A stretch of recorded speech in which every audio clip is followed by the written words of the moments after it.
rin hanggang din yung mga isang hektarya na, ano? Galing din, sa tayo natin. Ganda.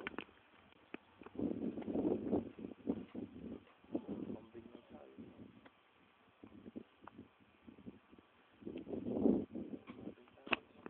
Yun, hanggang dun yun. Sa may isang palok na raw na yun.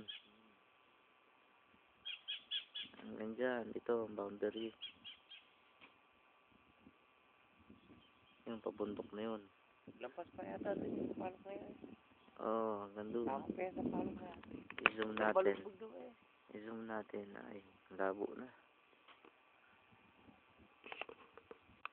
Labo sa zoom.